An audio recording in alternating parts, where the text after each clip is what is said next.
Capítulo 15. La tormenta se desató antes de que se acostaran.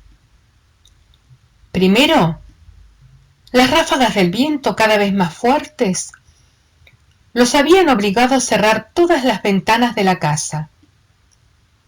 Después, el sonido de los truenos que se acercaban, como los pasos de un gigante. A cada golpe, las paredes se estremecían y el agua caía con una fuerza increíble. Omar se levantó y encendió una vela. Miró el techo.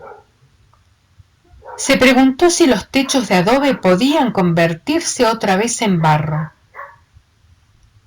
Cayó un rayo en algún lugar, cerca. La tierra tembló.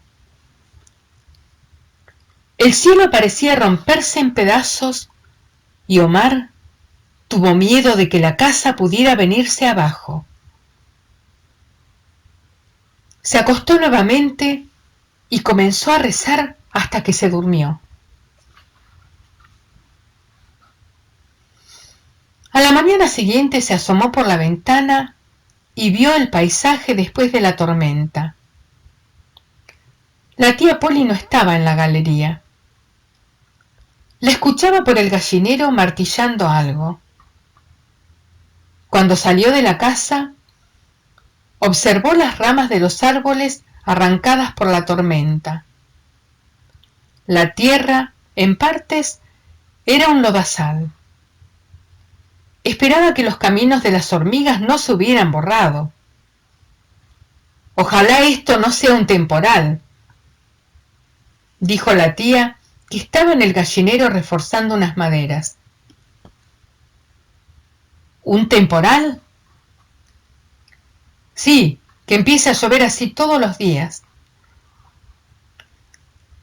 Pasaron el resto de la mañana arreglando los desmanes que había provocado la tormenta, cocinaron y antes de sentarse a la mesa comenzó a llover de nuevo.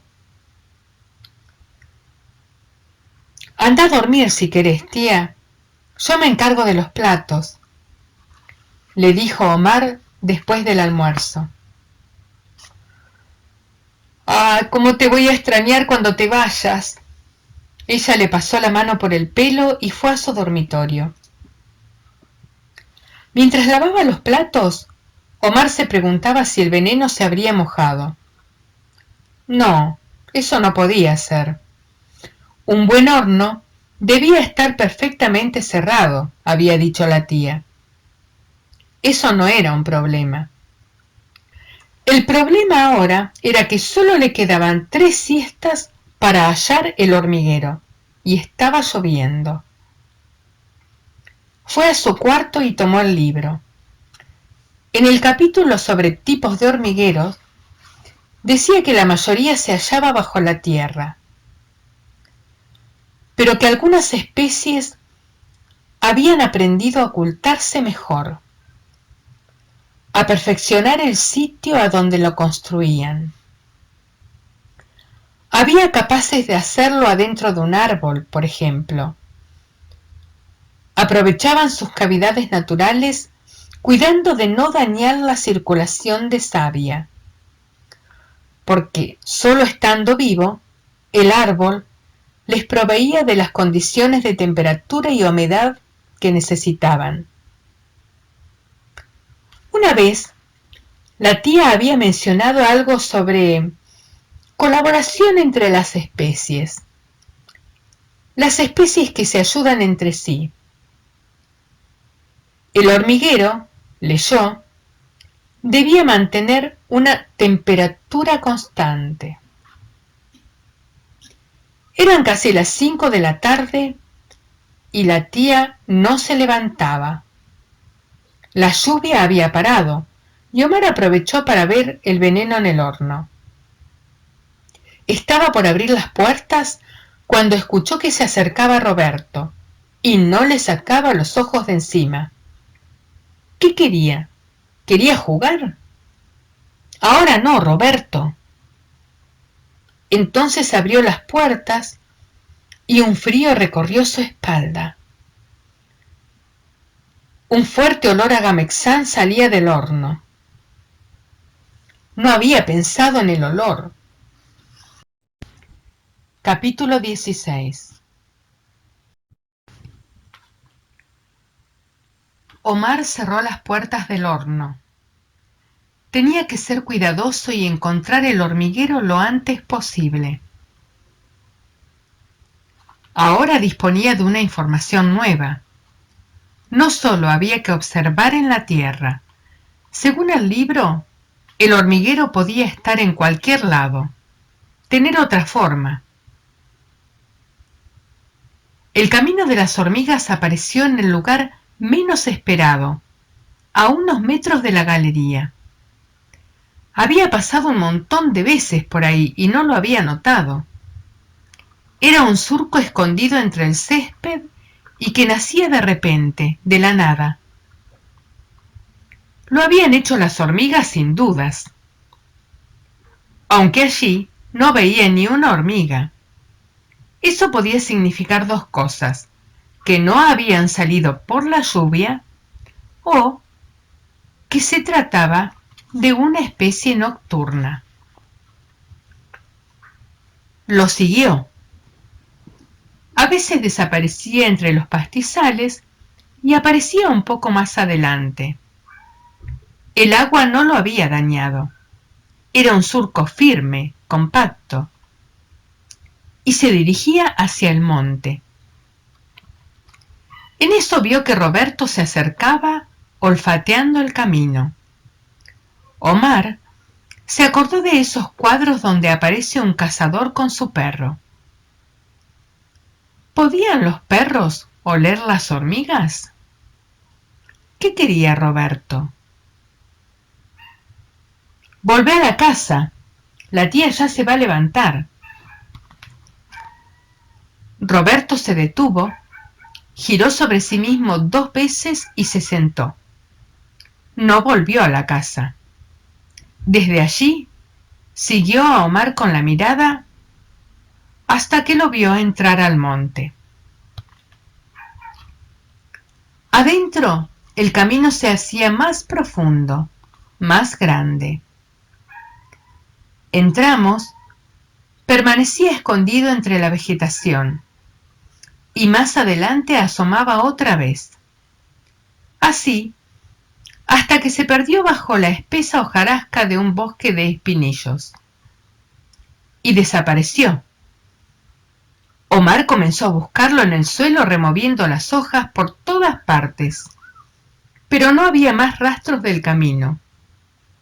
Y mientras lo buscaba encontró, a pocos metros, el segundo cuerpo. Al principio creyó que era un pedazo de tela mojado en el suelo, pero después le vio los huesos, y después la cabeza, los dientes. Pertenecía a la familia de los ratones, pero este era enorme. Solo le quedaba el cuero y algunos vestigios de carne. No estaba podrido, estaba fresco.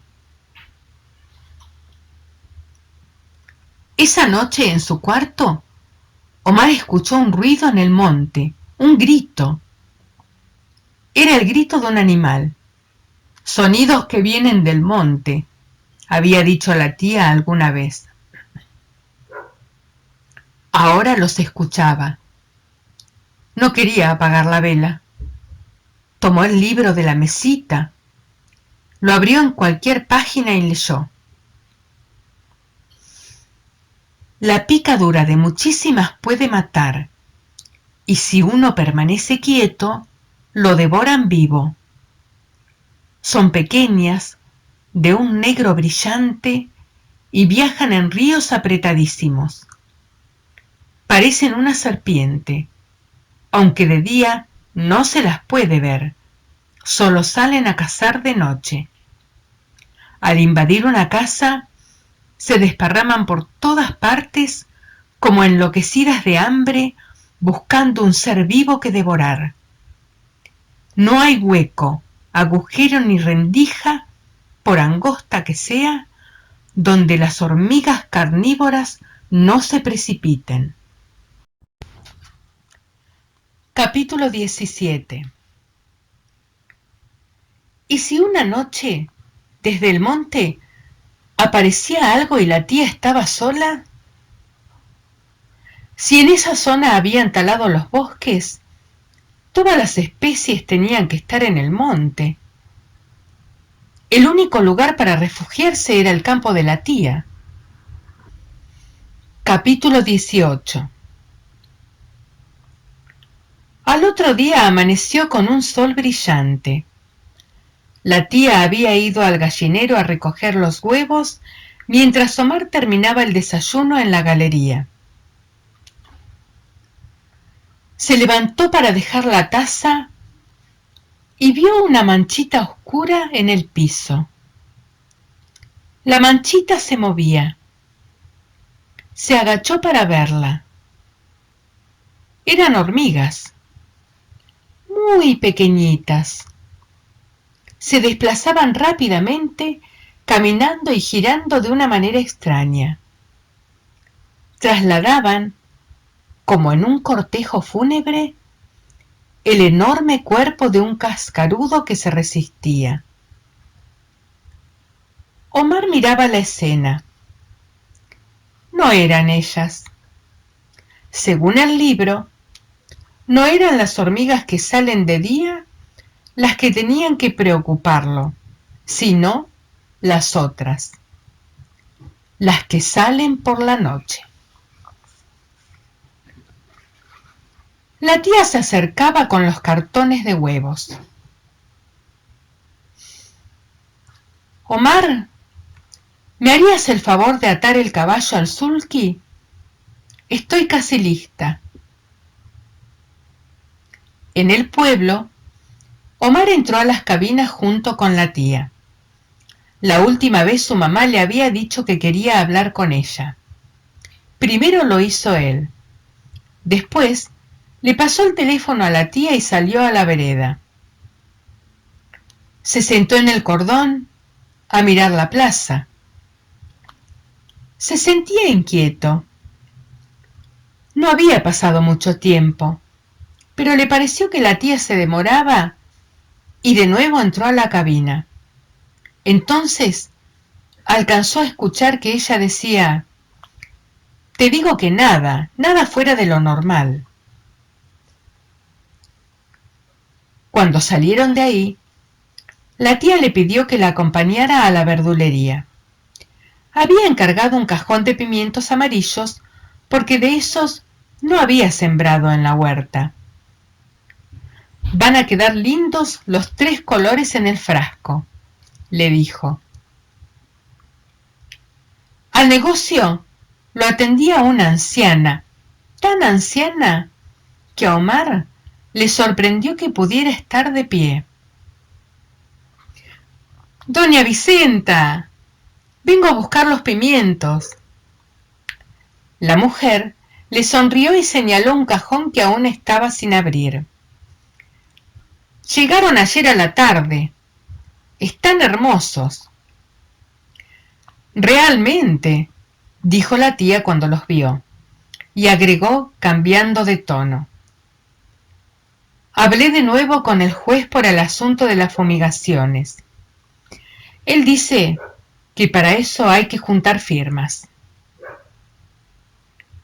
«Es una suerte que haya gente como usted que se ocupe de esas cosas», dijo rápidamente la mujer.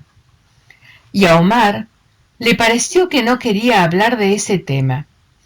Entonces lo miró y dijo: «Anda acompañada, por lo que veo». «Él es Omar», dijo la tía pasándole un brazo por el hombro, «mi sobrino querido». La anciana lo observó atentamente. «Ya es un hombre». A la vuelta pasaron frente al vivero. El hombre estaba apoyado en un poste al lado del cartel. Sin mirarlo, la tía Polly preguntó: «¿Él te vendió las plantas?». Sí. ¿Por? Preguntó Omar.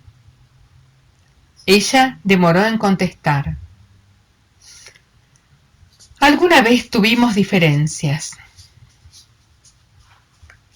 Como hacía calor, ese día almorzaron una ensalada.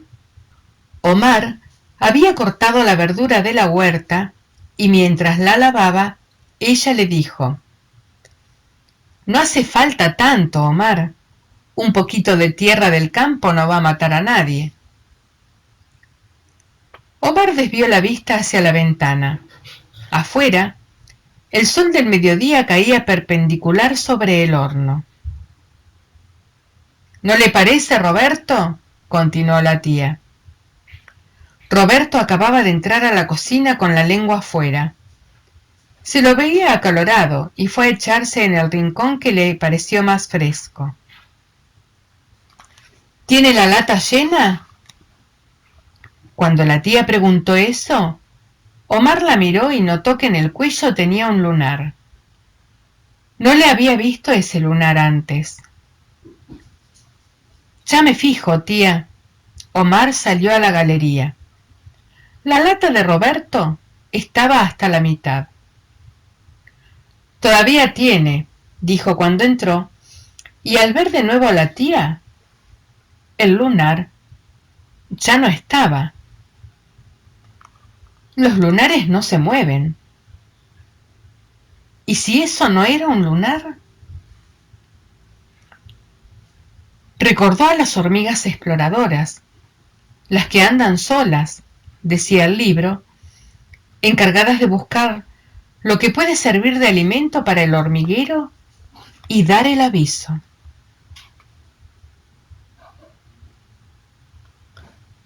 Capítulo 19. Omar se metió en el monte. Avanzó hasta llegar a la zona donde se perdía el camino. Recomenzó la búsqueda. Era un trabajo para hacer con rastrillos, se daba cuenta, o con una pala.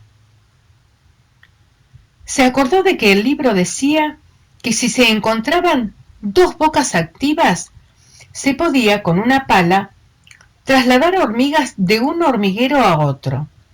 Entonces, los dos bandos pelearían y se acabarían entre ellas.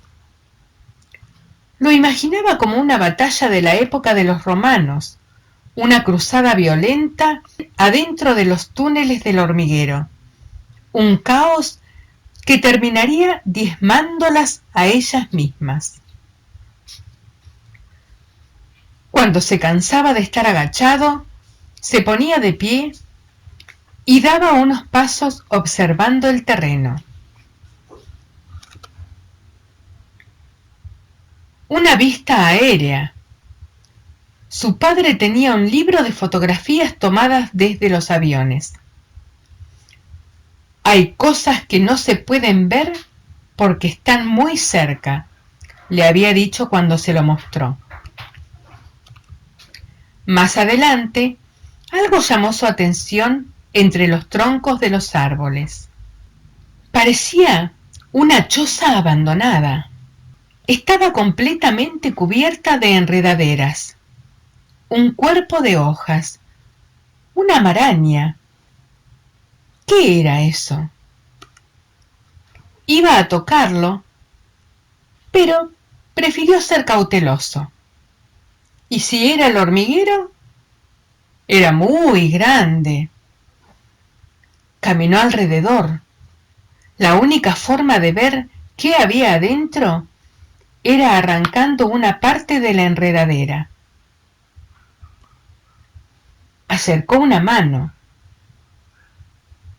apartó unas hojas y rápidamente sacó la mano de ahí. Comenzó a retroceder sin dejar de mirarlo.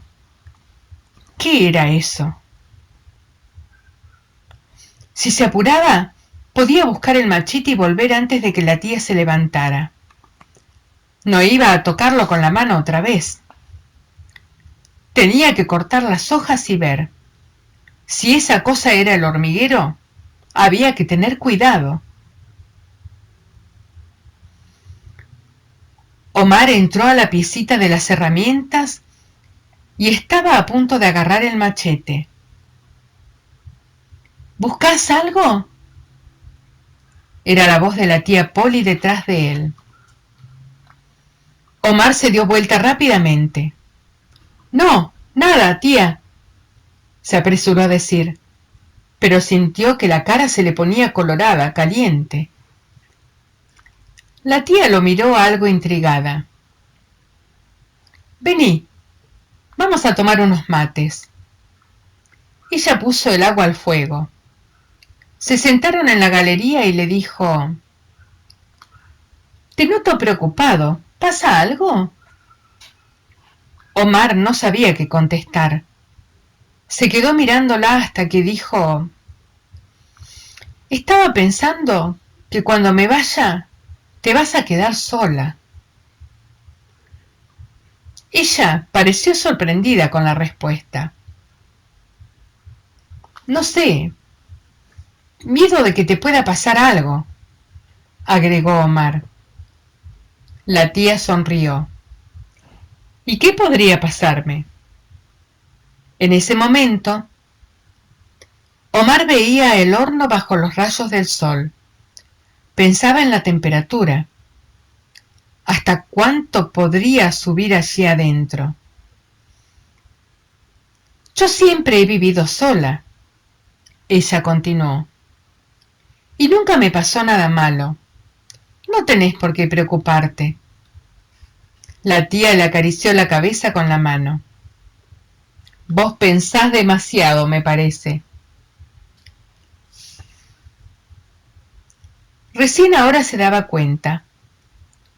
La tía nunca había tenido miedo. Ella no percibía el peligro. Se acordó de las máquinas a 10 centímetros de su cuerpo. ¿Cómo sabe uno si está en peligro? Capítulo 20. Omar leyó otra vez el capítulo sobre hormigueros. Buscaba una descripción semejante a lo que estaba en el monte, pero no la encontró.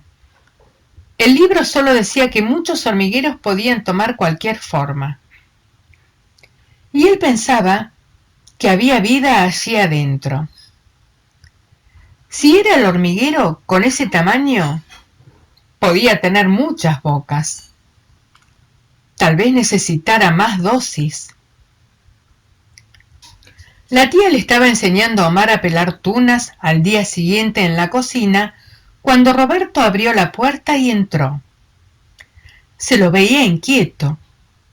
Iba de acá para allá y si se echaba en algún lugar enseguida se levantaba. Parecía incómodo en todos lados. ¿Qué le pasa, Roberto?, preguntó la tía. Omar hubiera dicho que estaba nervioso. ¿Tiene calor? Roberto se acercó a ella moviendo la cola. La tía le tomó del hocico y le murmuró cosas en la oreja, como si le contara un secreto. Y de pronto preguntó: ¿Qué van a hacer a la siesta? Omar no esperaba esa pregunta. Con este calor, podrían ir a la represa, ¿no? Ella continuó. Sí, es una buena idea, dijo Omar. ¿Ahora está contento, Roberto? Mejor era ir primero a la represa a jugar al ahogado y después ir a ver el hormiguero. Estar con Roberto era una complicación. Tenía que hacer que se portara bien, que no fuera a provocarlas de alguna manera. Cuidarlo. Hasta ahora, todo lo que habían comido esas hormigas era del tamaño de Roberto. Omar dejó el machete en una orilla de la represa, se sacó las zapatillas, se metió en el agua y nadó. Cuando llegó a la mitad, gritó: ¡Roberto! ¡Me ahogo! Roberto levantó las orejas y vio cómo Omar se hundía en el agua. Comenzó a correr alrededor de la represa alterado. Se detuvo un instante observando en dirección a donde Omar había desaparecido. Comenzó a gemir y otra vez a dar vueltas alrededor de la represa hasta que, finalmente, se lanzó al agua y comenzó a nadar. Ya estaba llegando al lugar donde lo había visto por última vez cuando apareció la cabeza de Omar, que le dijo: «¡Ah! ¿Cómo tardaste?». Ya iban por el monte en dirección a la zona del hormiguero. Omar miraba las huellas de las patitas de Roberto, que iba delante de él, recién marcadas en el sendero de tierra. De repente le preguntó: «¿Qué pasó esa noche, Roberto?». «La noche que llorabas». Omar se detuvo. El perro también, y giró para mirarlo, moviendo la cola. «¿Soñaste?». Omar se agachó, le tomó el hocico entre sus manos, lo miró a los ojos y le preguntó nuevamente: «¿Y si no soñaste? ¿Qué pasó esa noche, Roberto?». Capítulo 21. Cerca del hormiguero aminoraron la marcha. Omar le dijo a Roberto que se quedara detrás de él. Aunque fuese de día y no hubiera peligro, quería tomar precauciones, fijarse por dónde pisaban. Se detuvo frente al hormiguero. Ahora le parecía más grande, una especie de monstruo. Un monstruo dormido. Imaginó a todas las hormigas ahí adentro, como en una ciudad. Y aunque no pudieran verlo, pensó, tal vez ya sabían que él estaba allí en ese preciso momento. Había leído que la vista de las hormigas era muy pobre, porque perciben el ambiente a través de las antenas en una extraña combinación de olfato y tacto. Para el hombre, los olores son vacíos, decía el libro, pero no para las hormigas. Las hormigas pueden distinguir la figura de ciertos olores. A ellas no les hacía falta verlo. Con mucho cuidado, tomó el machete y cortó las primeras hojas. Poco a poco, lo que estaba debajo fue quedando al descubierto. Omar nunca había visto algo así y demoró en comprender qué era. Había sido un árbol. Al parecer, una cantidad asombrosa de raíces de todos los tamaños lo habían abrazado hasta estrangularlo, y después continuaron amarrándolo y amarrándose a sí mismas, una y otra vez, como si fuera el trabajo de un empaquetador que ha enloquecido. Ahora era un engendro, un error de la naturaleza. ¿A eso la tía llamaba colaboración entre las especies? Siguió cortando hojas. Buscaba algún rastro de las hormigas, una fisura en la madera, un hueco por donde pudiesen entrar. Si no encontraba la boca, iba a ser imposible colocar el veneno, conseguir que el veneno las tocara.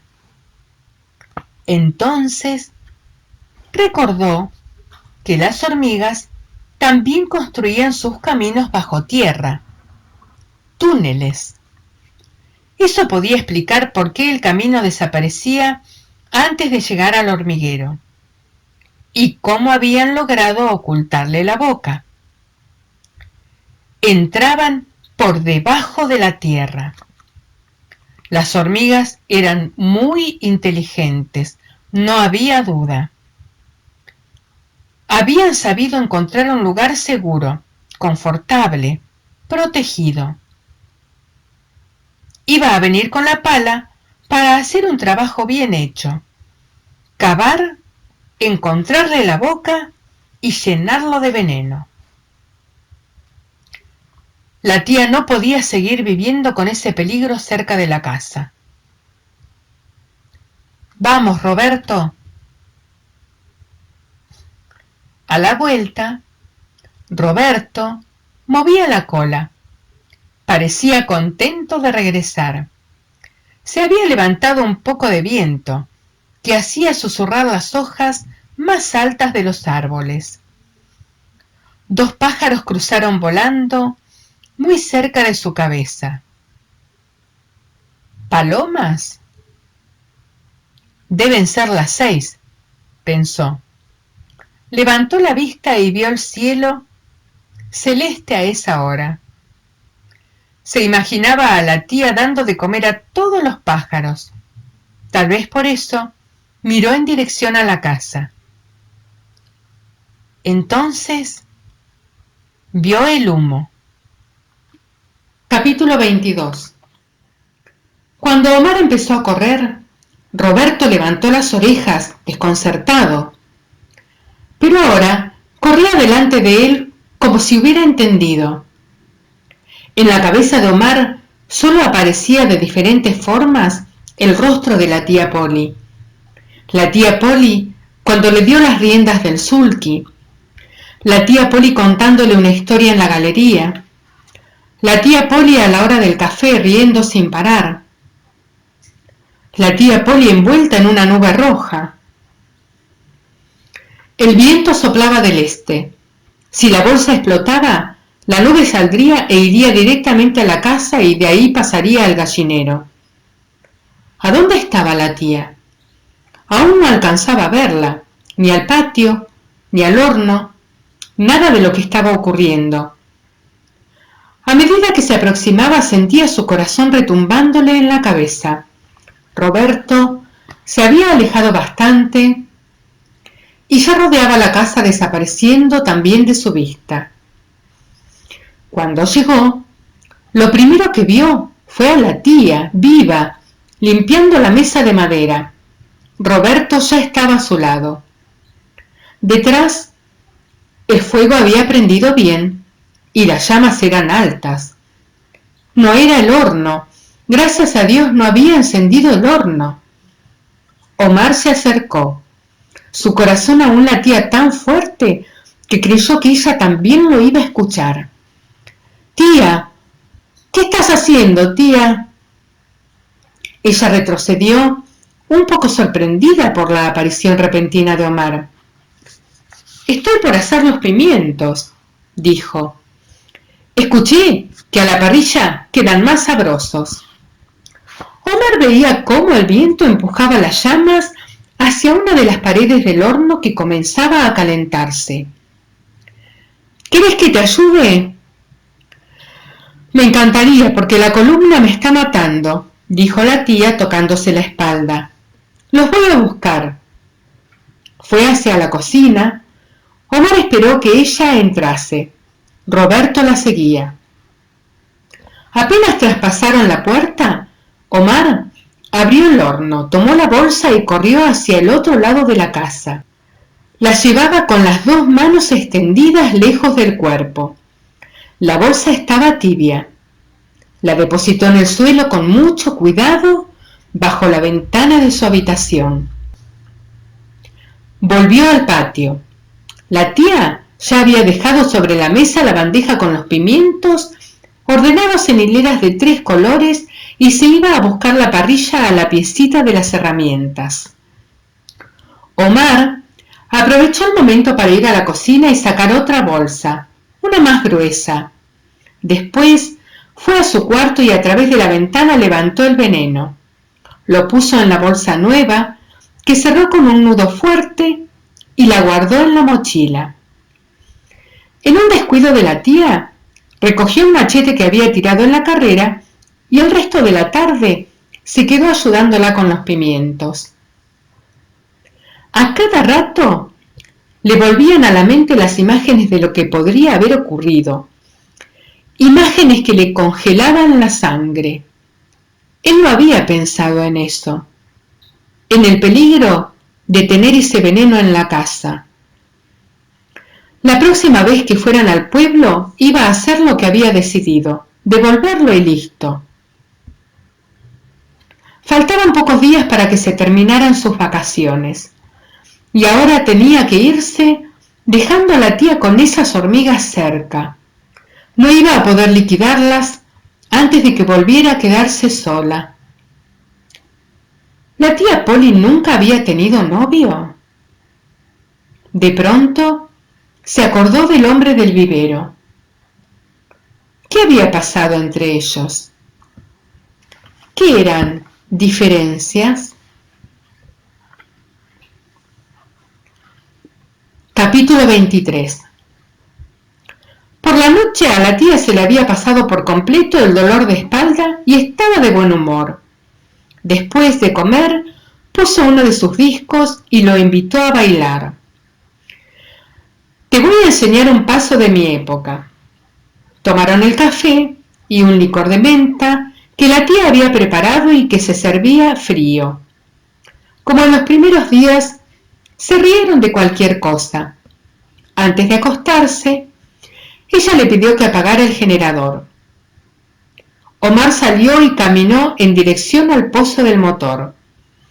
El pasto ya estaba levemente húmedo por el rocío y apenas estuvo con los pies sobre la tierra en la noche oscura, volvió a pensar en las hormigas.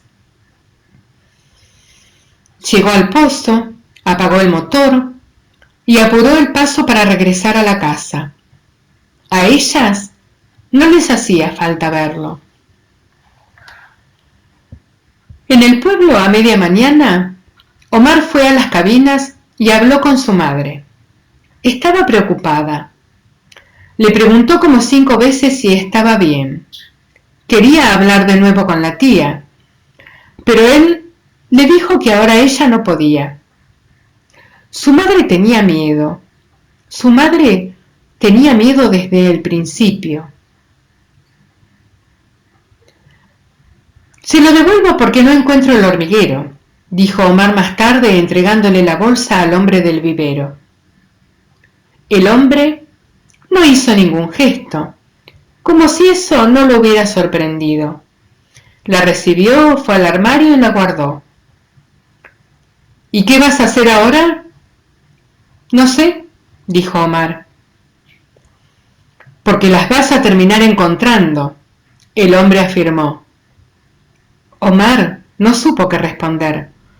Entonces el hombre metió la mano bajo el mostrador, sacó otra bolsa y se la entregó.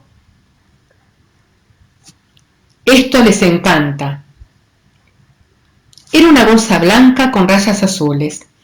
Tenía marca y era más pesada que la anterior. Lo pones en el caminito. Al tacto parecía alimento para pájaros. Ellas solas se lo van a llevar a la casita. Y entonces Omar vio, por única vez, a ese hombre sonreír. Y ahí adentro, ¡pum! Capítulo 24. Omar examinó el camino para decidir en qué tramo pondría el veneno nuevo. El cebo era seguro. El hombre había dicho que liberaba sus gases solo adentro del hormiguero. Lo demás no corría peligro. Cuando llegó a la zona de los espinillos, observó que el camino de las hormigas se abría en 2. No había reparado en eso antes. ¿Cómo podía ser que no lo hubiera visto? ¿O era nuevo? Lo siguió un poco, desorientado. El camino parecía tomar otra dirección. ¿Iba o venía? No importaba. Las hormigas pasaban por ahí. Eso era lo importante, que pasaran y se llevaran el veneno al hormiguero. Se arrodilló junto al camino en la parte donde se bifurcaba. Abrió el paquete y distribuyó todo el contenido a lo largo. Era granulado, amarillo. Esa noche iban a ver. Desde allí, a no más de 10 metros, podía verse el hormiguero. Se preguntaba por dónde iría el camino bajo tierra que llegaba hasta sus bocas. Imaginó a las hormigas esa noche, ahí adentro, oscuro, repleto de veneno, sin aire y sin salida. ¿Y si ese no era el hormiguero? Tampoco importaba, pensó. Ellas solas se lo van a llevar a su casita, esté donde esté. Capítulo 25. Esa noche cenaron temprano. La tía Polly parecía cansada y se fue a dormir sin tomar el café. Omar se quedó un rato en la galería. Miraba hacia el monte y la zona del camino. Las hormigas debían estar trabajando, pensó, o listas para comenzar. El veneno ya había sido puesto. Ahora tenía que tranquilizarse y esperar. Roberto estaba a su lado, echado en el trapo de la puerta. Cuando yo me vaya, ¿vos la vas a cuidar a la tía?, le preguntó. Antes de irse a dormir, buscó la linterna en la cocina para ir al pozo del motor. Esa noche, el cielo estaba cubierto de estrellas. Cuando pasó al lado del aljibe, iluminó el lugar donde aquella tarde había acomodado los rosales. Llegó al pozo y apagó el interruptor. La casa quedó a oscuras. De regreso, iluminó nuevamente el aljibe. Si el hormiguero estaba en el monte, ¿cómo habían hecho las hormigas para descubrir los rosales tan rápido? Entró a la cocina y cerró la puerta. Roberto no se había movido de ahí. Dejó la linterna sobre la mesada y fue a su habitación. No podía dormirse. Hacía varios días que no estaba tranquilo, se daba cuenta. Su mamá hubiera dicho, un poco nervioso. No dejaba de pensar en las hormigas, en el jardín de la tía, en el camino, tan cerca de la casa, hasta que se quedó dormido.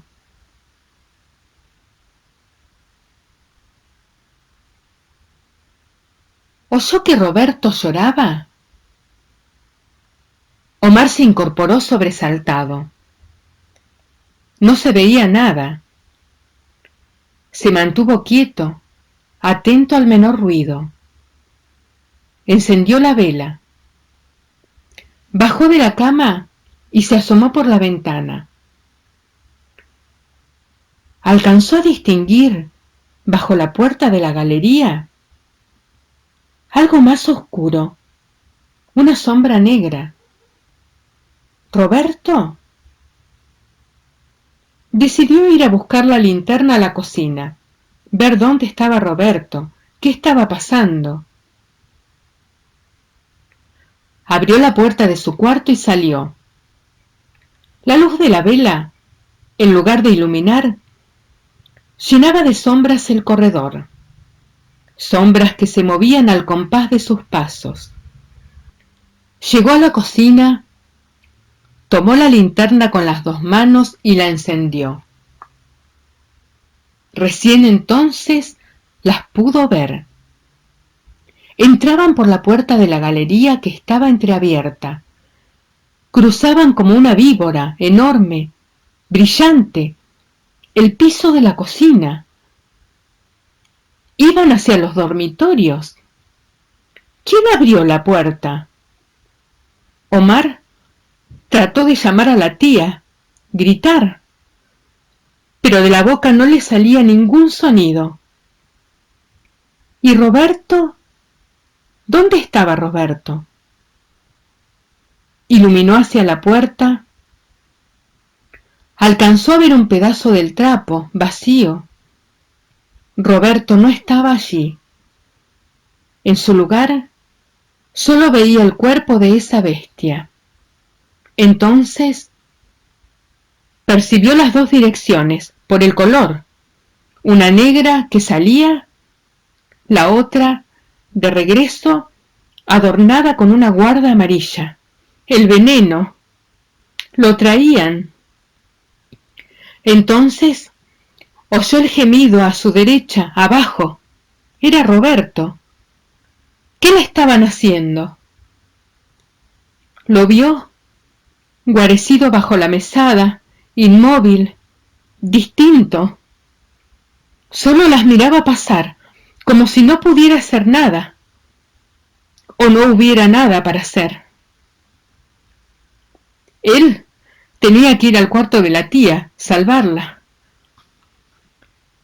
Se pegó a la pared por el costado izquierdo del pasillo.